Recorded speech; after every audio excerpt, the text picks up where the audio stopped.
రాష్ట్ర వ్యాప్తంగా ప్రతి రాష్ట్రంలో కూడా అలాగే జరుగుతుంది. మన రాష్ట్రంలో నేను ఎక్కువగా అబ్జర్వ్ చేసింది ప్రతి చోట కూడా అదే మగ జీవితం అనేది ఎంత నరకం అనేటటువంటిది ప్రతి మగాడికి తెలుస్తుంది. ఏంటి పోషించకపోతే అంటే భార్యాబిడ్డలు పోషించకపోతే అసమర్థుడే.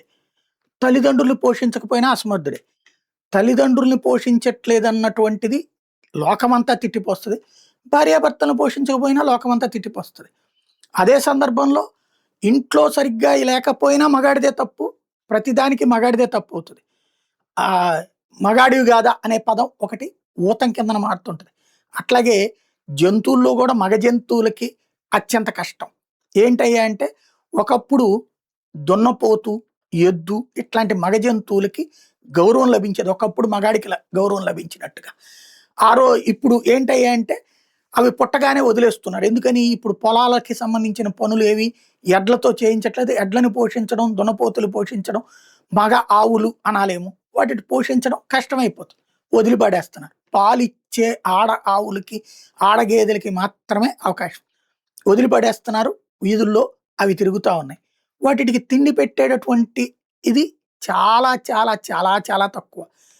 అవి పాపం రోడ్ల మీద ఉన్న చెత్త కుండీల దగ్గరికెళ్ళి ఆ చెత్త మనం ఏదో పడేసినటువంటి తినేస్తున్నాయి. ఆ తినేసేటప్పుడు ప్లాస్టిక్ కవరు మనం ఏం చేస్తుంటాం, ఏ ఆకులో కూరలు తొక్కలు ఇట్లాంటివి ఉంటాయి కదా, అది మనం ప్లాస్టిక్ క్యారీ బ్యాగ్లో పెట్టేసేసి పైన ముడేసేసి తీసుకెళ్ళి వేస్తున్నాం. మన ఇంటి డస్ట్బిన్లో వేస్తే ఈ డస్ట్బిన్లో తీసుకెళ్ళి పెద్ద డస్ట్బిన్లో వాళ్ళు వేసేది కూడా అట్లాగే మున్సిపాలిటీ వాళ్ళు. అవన్నీ తర్వాత ఆవుకు అందులో కనబడుతున్నది. దానికి ఆకలేస్తుంది. వేరే గడ్డి పెట్టే వాళ్ళు ఎవరూ లేరు. కాబట్టి ఏం చేస్తున్నది, దాన్ని కొరికి తింటం బిగించేస్తుంది. ఈ తినే క్రమంలో జాగ్రత్తగా ప్యాక్ ఓపెన్ చేయడం కుదరదు కదా, అది మొత్తం నమిలేస్తుంది.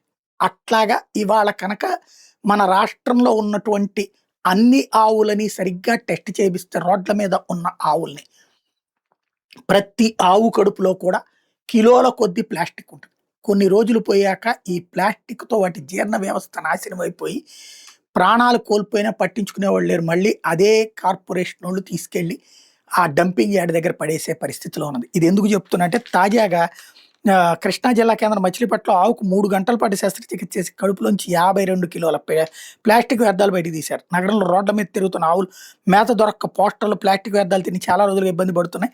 ఈ క్రమంలో కొన్ని చనిపోతున్నాయి. ఆ వస్తు చూసి పశుసంవర్ధక శాఖ అధికారి చిన్నారసింహుల పర్యవేక్షణలో వైద్యులు దీపక్ హేమంతుల బృందం శస్త్రచికిత్స చేసి ప్లాస్టిక్ను బయటకు తీసు ప్రస్తుతం ఆవు కోలుకుంటుంది. ఇట్లాంటి వాటిని గుర్తించి విడతల వారీ శస్త్రచికిత్సని నిర్ణయించామని పాడి రైతుల సంక్షేమ సంఘం జిల్లా అధ్యక్షుడు జన్ను వెంకట గణేష్ చెప్పారు. చాలా మంచి పని చేస్తున్నట్టు, చాలా సేవ చేస్తున్నట్టు ప్రతి ఆవుది ఇదే పరిస్థితి.